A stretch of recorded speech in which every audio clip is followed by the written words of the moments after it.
welcome back to the Heroes Global Championship, where we are just about ready for our final match of the day. It feels so good to be back here with you guys, and if you missed our last match and you go and look up the drafts, you might be thinking to yourself, are we in Alpha again? Because there was a lot of Jaina and Kerrigan, J-How. Yeah, 3 off though, because there was a Garrosh in the last one. But yeah, I was thinking about that too. Both of them did have moments that they shined throughout that series. Jaina was picked more than a couple times, Kerrigan twice. And so they had highs and lows, Kerrigan 2-0, but more importantly, ETC, Gilly, he's pretty strong and undefeated. Yeah, he's sitting pretty. Let's see if that continues. First, we're going to take a look at the standings now. And Gale Force Esports will be at the top, as they're the only team to have a win right now. SpaceStation Gaming and LFM Esports both have the potential to join them in getting the first victory. LFM versus SpaceStation Gaming. I'm really excited to see how both of these teams do. LFM came in from the open division, but were not able to claim a spot like Heroes Hearth did. They lost to LagForce and then were able to get the spot anyway because LagForce disbanded, sort of like Even in Death did. Yeah, and I had the pleasure, because I casted Open Division last year, I casted several of these members throughout the entirety of the year, and there's going to be a couple of things that we'll be able to see throughout these games where they really had time to shine last year. And they were on the cusp at the end of Phase 1, didn't quite get over that hump, and have, as you said, made it to the Crucible in Phase 2. They've got some ex-members that they know that are kind of on some other teams, and they're very well respected in the pro scene. And I think that they're going to have a feeling out process similar to Even in Death. I don't know if the struggles will be the same, but I think that their potential is definitely there, especially when we talk about the Aware, who was a person I'm very high on, especially last year, that we'll be able to talk about throughout. Well, let's hear from the players themselves, LFM and SpaceStation, about this match.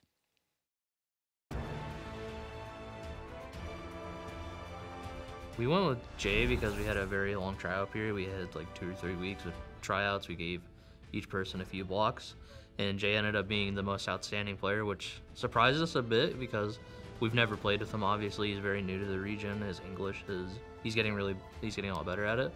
So it actually surprised us. He has really good comms and plays really well, and has obviously the really good work ethic he's kind of known for. So I think picking up Jay was the smartest decision for us. I think everyone wants to see me play in the North America because it's a minor region playing in a major region. It's a big step, but I'm not feel pressure because I played a lot of international events. Then for me it's fine. I'm so excited to show what is my potential, what I can do. The first week of HGC we will be against LFM, right? So I don't think it should be a problem since they are like a new team and we're much better than them. I do hope that they don't look at all the negativity that comes in, because I do think that it's a roster of very strong players. For instance, I think Draded is a very talented player that we've seen in the past in Dorm, and he was on imported support back before HGC started. And I think he's an excellent player with so much drive and passion in the game, and I expect him to do great things. At first, we started as imported support.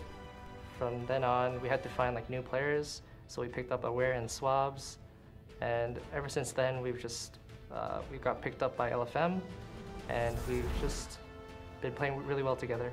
SpaceStation Gaming made a pretty risky move, in my opinion, in the offseason by picking up Jay Schripp, who is a relatively unknown player in the Latin American scene. He's been a player for a while, but they had options like Frizz and Coffin that they chose to not pick up.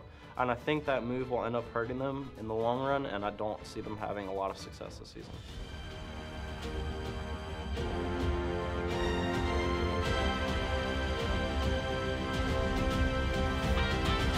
I'll be honest, I didn't know what to expect from those interviews, but I don't know if I expected the call-out from Traded and LFM right away.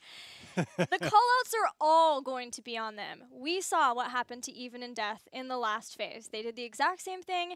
They made it in because B-Step disbanded, and then they spent the entire phase trying to get victories. Part 1, it was pretty much no victories. They did win over SpaceStation once. Part 2 didn't happen, and they soon had to gear themselves up just to defend their spot in the Crucible. Will LFM have the same fate? If they do, it will revolve around the Aware. and Swabs Magoo. And I think he's Swabs now. It's just what I've known him as. If you watch the Open Division, that's what he is under. But the Aware garnered so much respect in the Open Division, even against a team like Heroes Hearth, that they were respect banning Heroes against him when they played against them in the playoffs and leading up throughout the Open Division. And it's a player that made a name for himself playing the support role. And a lot of times we don't say that. The Aware is one of those players that I think we can definitely look forward to being a bright star for that team. Yeah, it seems like the Open Division teams are all wallings, and then there's this giant wall that you run into, and that is HGC. Let's see if LFM can scale it. We're ready to get into the first series. And here is the Battleground pool. Bans on Braxis Holdout, Infernal Shrines. LFM picks Sky Temple to start things off. Sky Temple, not like we saw in the first series where we saw Cursed Hollow open it up, but Sky Temple, another more of the traditional style Battlegrounds, but again, with the changes to where we now see where the temples are going to be, it does add a different dynamic, so teams do have a little bit different strategy and things like that. So LFM, maybe they got a few tricks up their sleeve. Now let's talk SpaceStation, because we've talked about LFM quite a bit, but SpaceStation was a team that they were no tomorrow. In Phase 1, they ended up having to defend their spot in the Crucible. In Phase 2, they came out swinging. They were amazing. They had just picked up Equinox, and they were one series win away from being able to go to the Western Clash. And then they were the only team to lose to Even at Death, and their hopes were dashed. They didn't get to go to the Western Clash, and things petered out from there. Now they have 2 new players. They've made some roster swaps and some role swaps. As you're about to see, we've got Equinox back on tank, the role that he was on when he finished things out with Gale Force at the end of Phase 1. Definitely changes, notable changes for SpaceStation. Yes. We saw the respect from Casanova talking about some players for LFM, but then the rest of the guys like, oh, it should be pretty easy. So I thought it was cool to hear that from Casanova, though, because Casanova used to be a dorm player until he got his spot in HGC last year.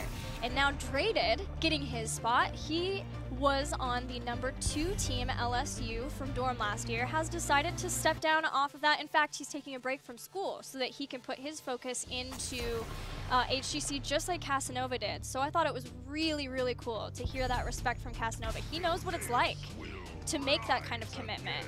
And I'm sure he wants to see him be able to succeed because of that. There's a lot of commitments on both sides, though, Gilly. There's some teams that got players that are really committing, even on SpaceStation. Jay Shrita moving to Canada after he is the only player from Latin America to be on every single team that has ever represented Latin America in an international event. Jay Shrita is the defining player from Latin America. It's cool that he came here, and people from those regions who look to move to the league regions will look at his success in deciding whether or not they want to do that. It's awesome. It is awesome. It's not just the fact that he changed regions. You look at guys that came from Australia, New Zealand region.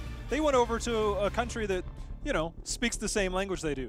Not only is Jay Shrita moving over to a different region, he's also putting in the time to work on his English, as Equinox talked about. Yes. He's made leaps and bounds. His work ethic in all forms of, it seems like, life at this point is fully committed to bettering himself and giving himself opportunities. So big credit to him making his way over to SpaceStation. Yeah, if you ever need to be motivated, just check out Jay Shrita's Twitter, because he is a motivational guy, and I think it'll do wonders for SpaceStation. We've got the draft underway for Game 1. Greymane picked up by SpaceStation, potentially played by Jay Shrita, and then Dahaka and Lucio for LFM. I think we'll see a lot of early Lucio picks. Very rarely will he probably get past the second ban phase, but Dahaka giving them that global. And take a look at this. We can see our first Tyrael of the day, as that is a big compliment to Greymane if you do try to go that dive style. This is, again, if you're missed the announcement earlier, this is the older Tyrael, not the reworked Tyrael. We're not there just yet in terms of patches, so very familiar with the old school playstyle coming out from Tyrael. And like Lucio, another Overwatch hero that we're going to be seeing a lot of is Hanzo. There hasn't been there has been a Genji in this draft. He's been banned, but they're all very high in priority right now. Who's going to play the Tyrael? That's a good question. It could be, so along with the Equinox going to tank, Casanova has gone to range flex, so he likely could be playing that Greymane. I'm pretty sure that Jay Schritt will be playing Hanzo. So it just depends. We might see an Equinox Tyrael, but also this has put Jason into a position where he can be the side laner, and so we'll see what he's going to play. He's had a wide variety of roles that he's had to take on for a while now. Everything from tank to, I think, a moment of support maybe, but then moving around, he's definitely well-versed in very different roles, so we'll see how that goes. Zeratul, the ban. We talked about Zeratul on Sky Temple earlier. Yep. We see him again here now, and that is, again, this is probably his better battleground. He's scary. I want him to come out one game. That's all I'm asking for. Well, it's not this one. I'm sorry, my friend. Yeah, I'm going to have to make a phone call or two. Next 2 picks for LFM still need the primary warrior for them. Looking at preferences from them before, obviously the Where, their support player, is going to be on that Lucio. Is there anything that you look at now and people might not expect from them as comfort heroes that they would do well for them here? I mean, if this was a smaller battleground, I might throw Cho'Gall out at you. I'm not even kidding, but that's very old school for them. They're going to keep it traditional. We've got Arthas. Again, having Greymane push into that physical armor built in for Arthas does really well for Greymane ranged auto attacks, and then when Greymane moves into that Worgen form, you can slow down the auto attacks when he's in there. So Arthas, a natural counter towards Greymane. Fueled by that Lucio to get into a better position for those body blocks too. And they have a global along with Dahaka. Things look good, well-rounded for LFM in their first professional game. Last 2 picks for SpaceStation, still waiting on the support and probably some sort of frontliner, potentially Jason's hero. Jason he became the side laner after a while, but it was totally on just 2 heroes mainly, Falstad and Dahaka. So now being in that role fully, I think it's going to allow him to spread out, you know, who he plays, be able to fill in that role instead of having to play either those 2 or like flex things around weirdly to fulfill it. Yeah, when it comes to that, Leoric is a great choice to be that solo laner, maybe looking at things like Sonya, Malthael. We do have the Leoric this go around. Now it's up to LFM to round out their draft. They have their front line. They have one good backliner. I'd like to see a sustained damage auto attack hero here. On the other side, Malfurion, he's susceptible to burst damage. Li Ming fits that role. Do you want to have somebody pepper them down and then Li Ming finisher, or do you want to come in with another burst damage style here? It's up to LFM to decide here with the last pick of the draft. First Malfurion too. That is a Tomster's hero. So we'll see how that is going to work out if he can keep up with the damage. Malfurion's rework is a lot more just making sure that you're keeping up with your timers, constantly keeping things going so that you can be able to keep people healed up with the Moonburns by keeping regrowth on them. LFM, what's it going to be? Cassia. Give them that pseudo sustain auto attack while also allowing for that burst. If you do opt to go in with that Fend, the lightning ball most likely going to be the choice. Although we could see the potential Valkyrie, but I think that the main thing that we'll see is we do get that auto attack hero, spreads out that damage really well, keeps Malfurion working on his toes. And then they've got the burst potential. I really like what I see from LFM's draft here in our first game. Yeah, it seems like they were able to make sure and keep up with SpaceStation and what they had with the Tyrael Greymane, having an Arthas as a counter from that, and as a synergized pick along with the Lucio that they already had. Cassia is going to round things out well. She is really good at being able to do a lot of damage to those points on the temples, but also the blinds are going to add to that a lot, make things a lot harder for making sure you're keeping up Inner Beast as the Greymane. Arthas with her level 16 martial law, get the extra damage to the CC'd heroes. Good compliments there in terms of synergy with this team composition. Yes, it's a very synergistic team composition.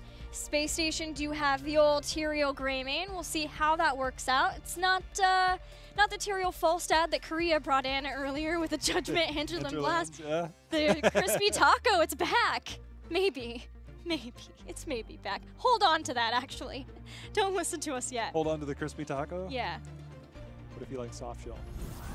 Well, I don't know what you're going to do, because there is no Is there a such thing as version? a soft shell taco. Wait a minute. We'll work on that. There's got to be somebody out there to give me a soft shell taco. We'll figure it out. Yes. Let's go. Let's get into it. You could figure out what the soft shell taco will be. Wombo wise, we're going to cast this game. Game 1 between LFM Esports and SpaceStation Gaming.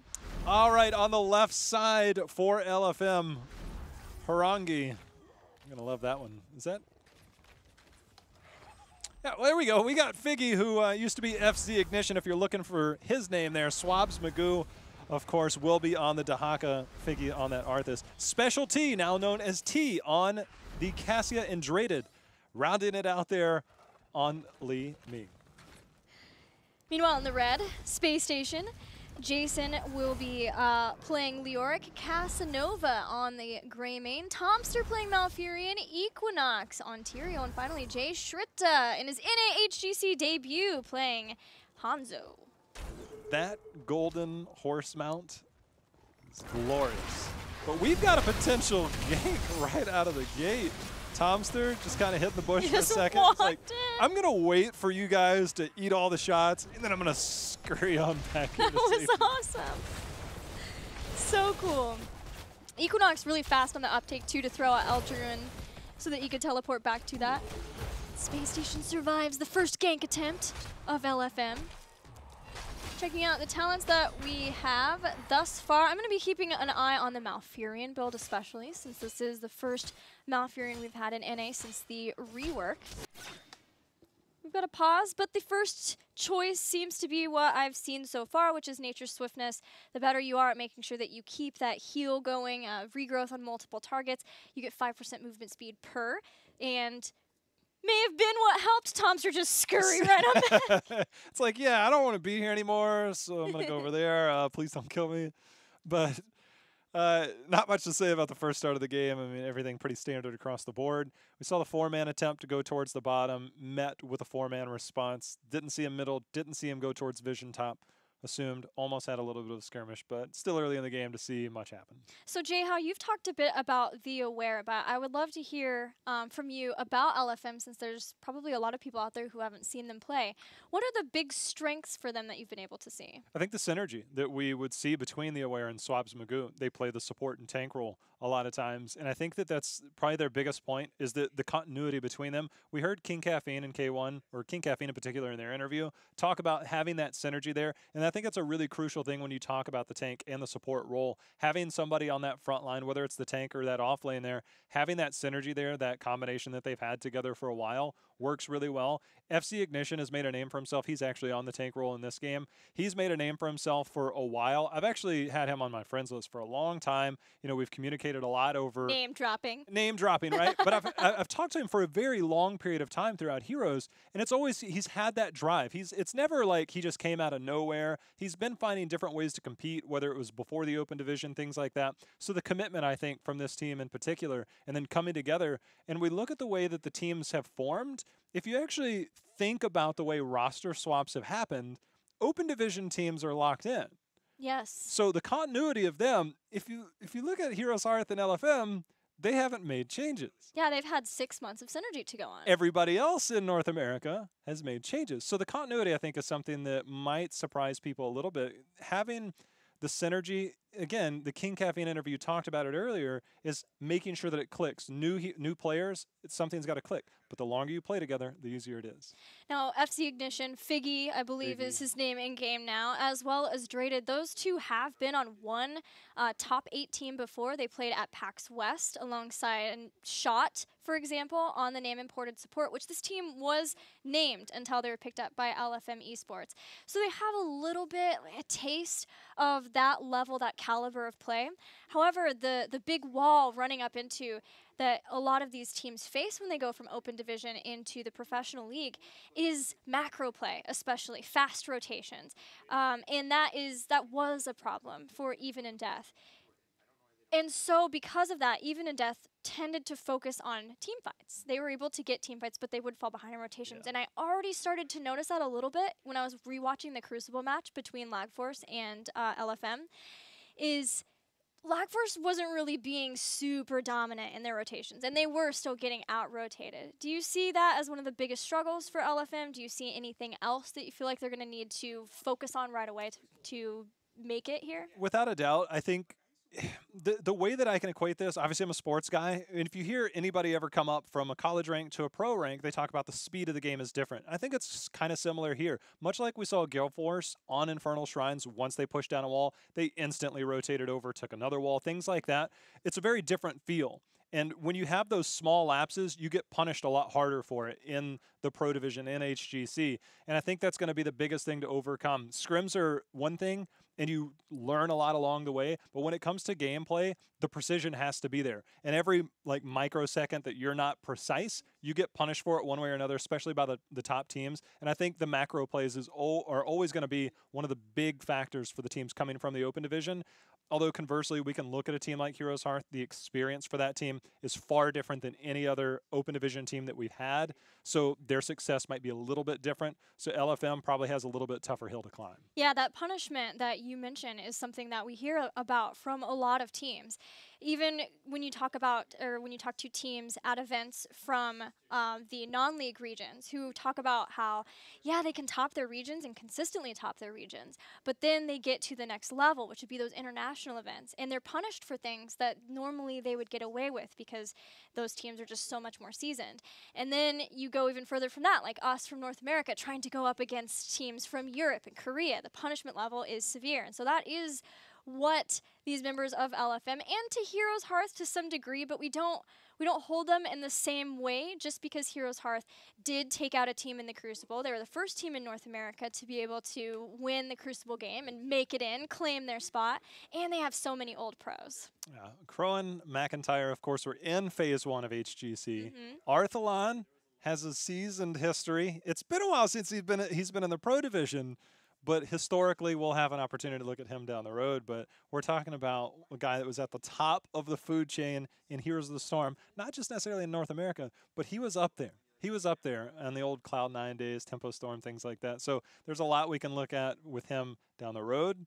But Heroes Hearth, again, is going to have a very different experience, I think, against a lot of teams in HGC. I'm cautiously optimistic. Okay. Because they're good. I'm just full warning everybody. People are like, oh, we expect them to be good. I think they might be better than what people are expecting. Ooh. I'm 100% serious in the sense that what I've seen from them leading up to this, they're good. Well, there's a lot of fans behind them, too. A little bit. Much love out there. Yeah. And Ishboon BBJ, you were telling me, used to be on this team, correct? They've had some synergy. I'm trying to think between the LFM brand and kind of taking over. I'm trying to look back.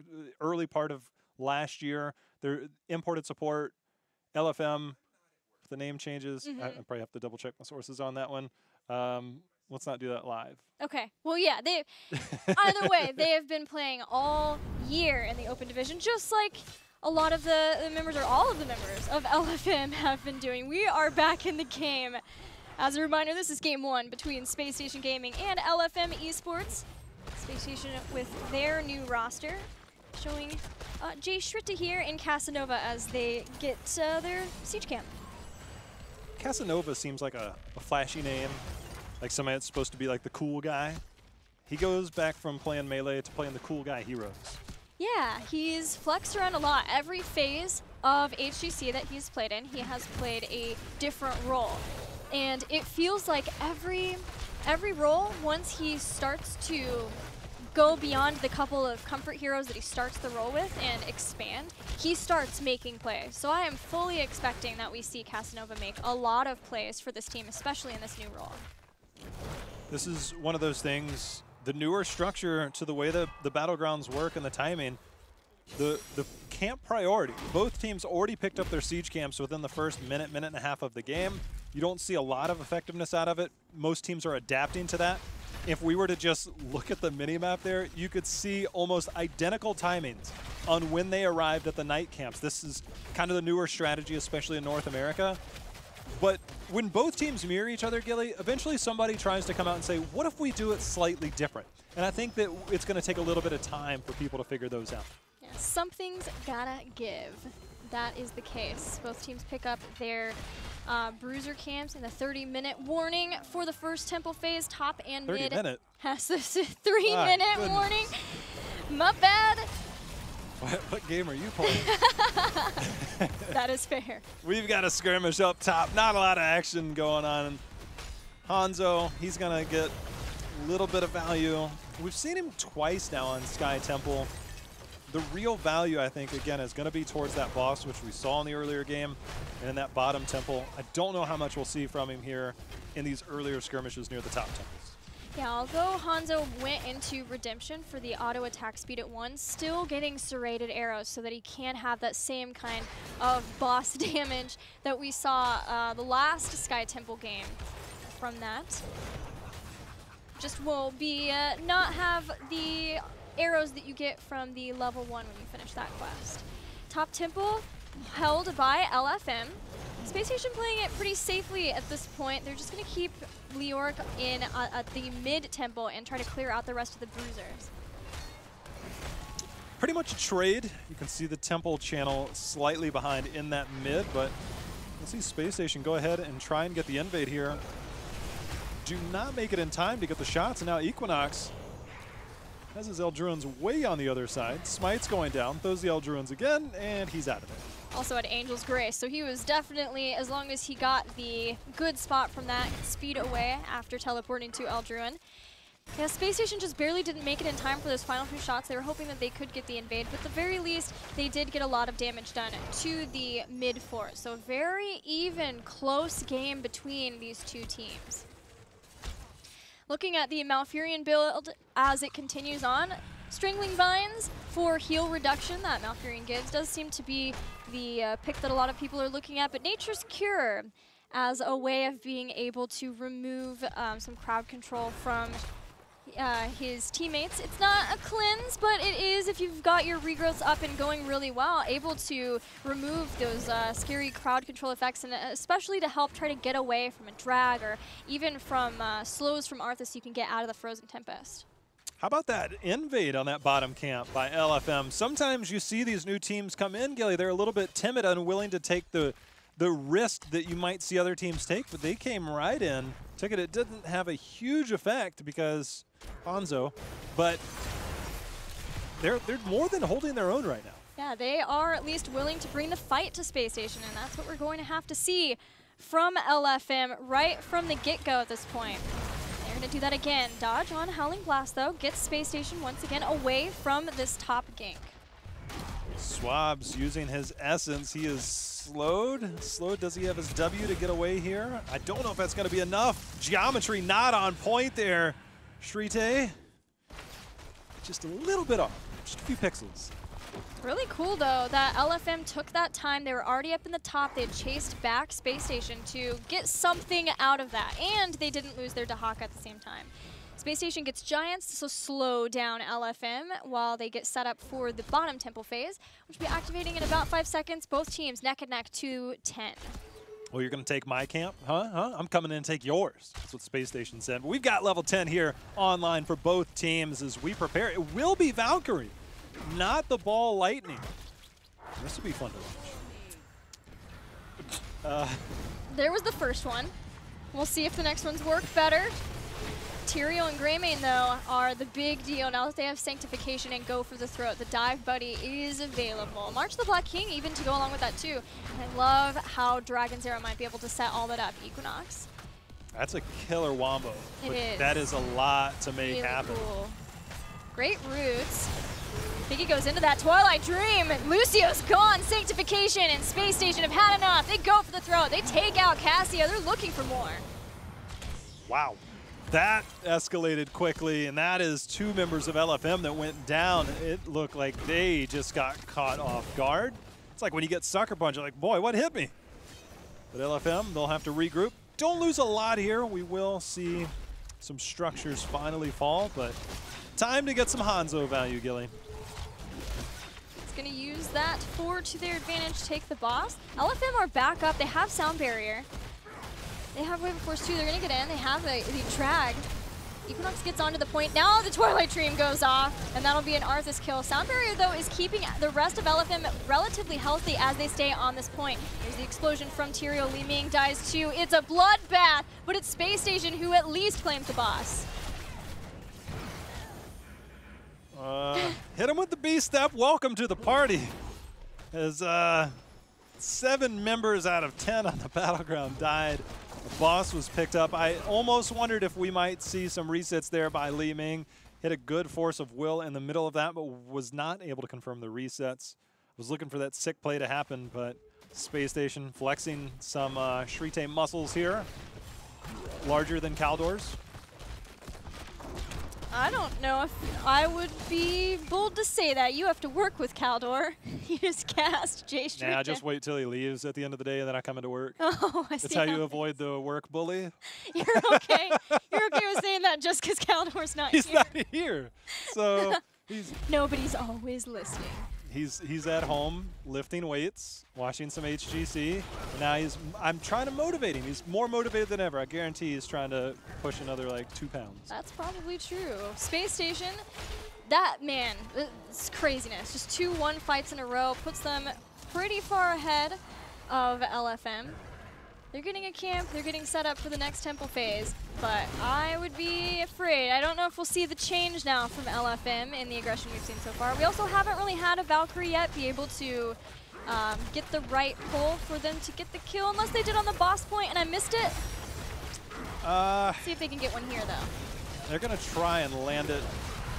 Well, there's the sound barrier, and there's the sanctification going in. Tomster finds his way in. I think he's the one that got caught in the Valkyrie, uses his ice block. He's going to get out of there. Swab's trying to get the kill. Cassia already down, and Tomster walking away, jebaited Dahaka right into that, and they get another takedown. Cocktail almost gets another one given. That was a huge split from SpaceStation, yet everyone stayed alive. Jason went down, people followed him. Tomster went up, one followed him.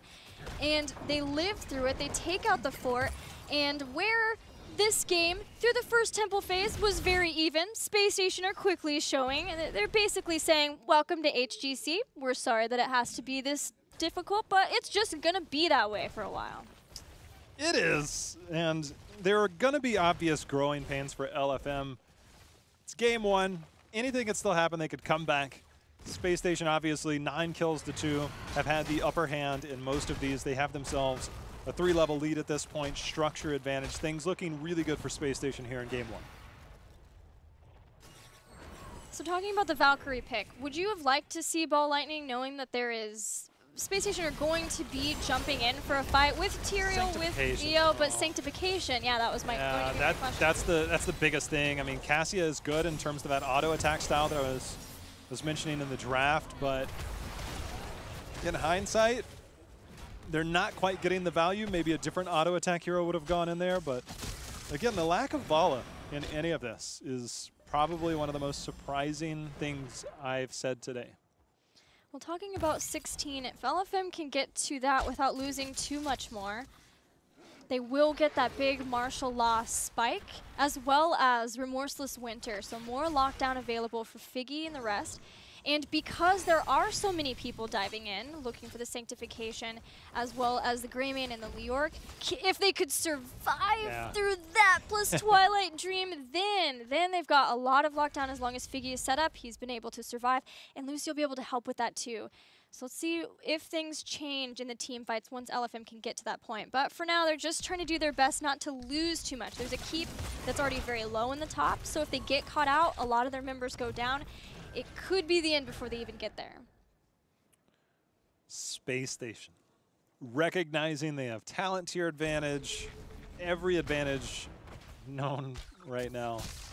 And they're just pushing straight onto LFM side. There's really nothing LFM can do. We'll see the waves casually cleared.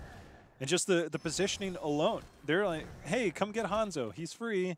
And really, they're waiting in the bush, and LFM's not taking the bait, but there's not a whole lot else they can do right now. Yeah, they just have to play it safely. They're getting so close to those 16s. And the bottom temple was delayed, which is nice for LFM because it does give them more time to get 16 before the next temple phase. But there will be a temple in the top. And with that keep being so low, if LFM aren't willing to fight for that temple and keep SpaceStation off of it, that'll be the first keep down. Boss has spawned, and we know what Hanzo can do. No 16 for LFM. Tyrael gonna stay in the bush, play that anchor, and look at that Hanzo damage. Figgy and the gang, they're coming in. They recognize they can't afford to give this up. Valkyrie's gonna whiff. Wow. That is unfortunate. Boss still gonna be held for the moment. Can they side soak 16 to try and get themselves some advantage here?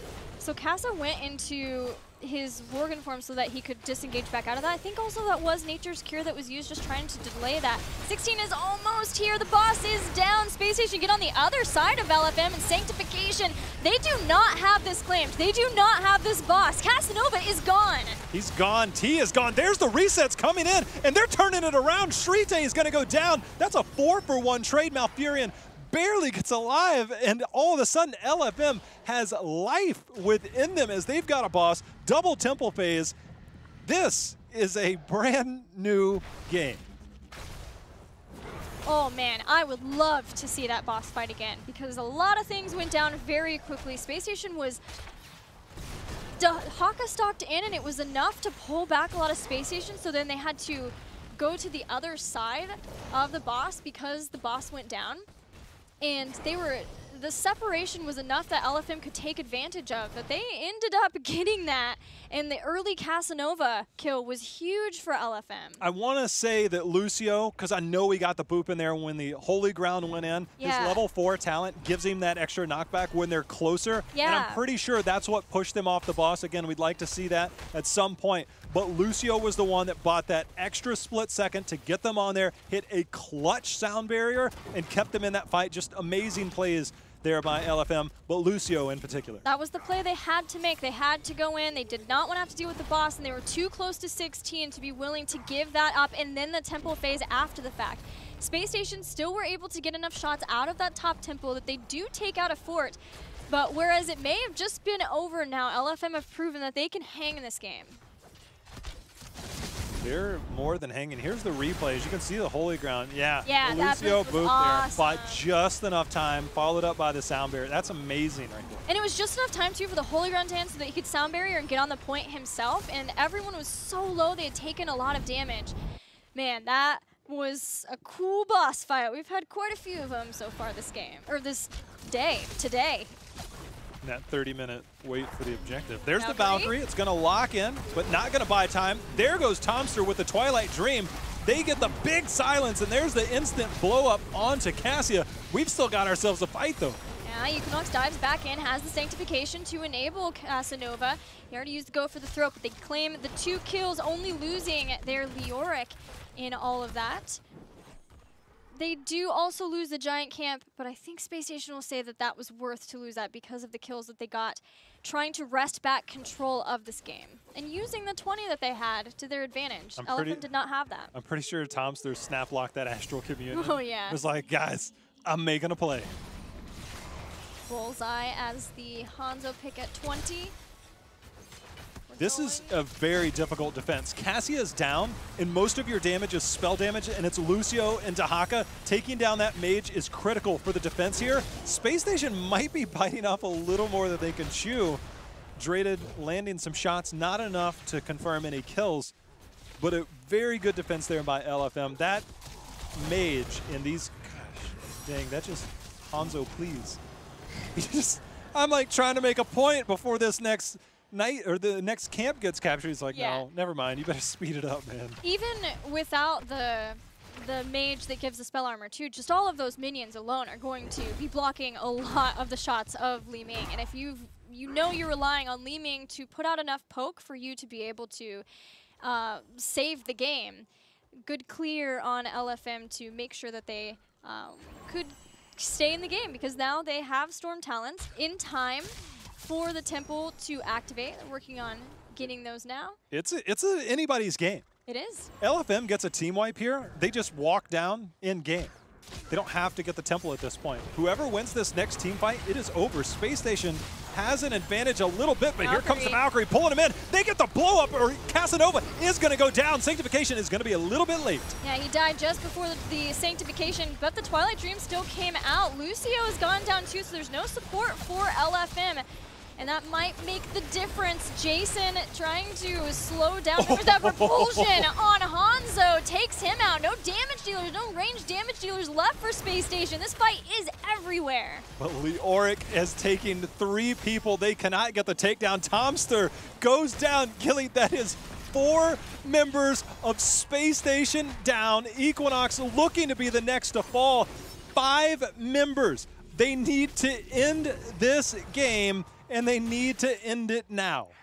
The lone Tyrael was all that was left. Jason slowing people down. LFM pretty slow if they're going to be moving down to end this game. I don't think that's the case at all. Gil, if they don't end the game now, it's still up to another team fight to end the game. Okay, boss is up. Their win condition right now is going to be the boss. Jason sees this in his Yeah, the bottom keep was already low. Yeah, That's low. why I was saying that it seems like the call would be to go bot lane. There's not a lot standing in your way except for a 75-80% health keep. Now, Hanzo, by the way, Greymane, I mean, it's still a high probability with the boss. They needed to clear the minions on the backside there, but high probability with the boss and the siege camp, but it is not a guarantee. Yeah, a product of not having Lucio there, not having your support, Figgy being really low, was enough to keep LFM at least not being willing to be decisive enough to go straight away. So they'll have to rely once again on the Valkyrie, but that sends Sanctification into a perfect place. Twilight Dream follows up, the sound barrier's out. LFM are still in this as they catch Leoric with the isolation, pull him back with the repulsion. Oh my. They take a lot of damage, but the boss has moved on to the core. The shielding's starting to go down, and nobody from LFM has died yet, just a Leoric. Leoric is down. The shields have now fallen here on the side of SpaceStation Gaming. It looks like they might be able to pull this game one off. Down to 50% and falling. Casanova trying to make plays. 40% down. Specialty. And it is falling, Gilly. Specialty is gone. Oh, no. So is Arthas. Drated about to go down 11%. The core is at 11%.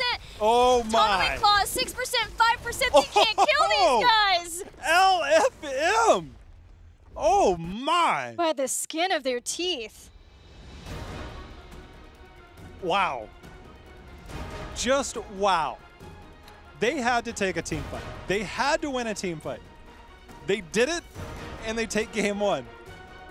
SpaceStation gonna watch their interviews from before this, but maybe we should have given them a little more respect. They were pretty aggressive, to be fair. Maybe the Valkyrie, they would put that in the not sort of cheese, I would say, but not what they expected at all. Okay, post level 20, the Valkyrie with the repulsion at level 20, the upgrade for the extra knockback, that was sick. Like, that was what triggered a lot in the middle of all that. And you're like, oh my. Like, it didn't get the kill immediately, but it started the entire thing, and it was what turned the tides for LFM. Maybe they just had nerves in the early part of the game, but they settled in, and they took some killer team fights. That was amazing to watch. Yeah, that mid being able to steal, or the boss being able to steal it right at 16, that was the turning point for LFM. And they knew they needed to do that. And that's why I was saying, you got to be able to team fight at least to start. If you can't if you can't macro at the same level as these HGC teams. LFM proved just that. They win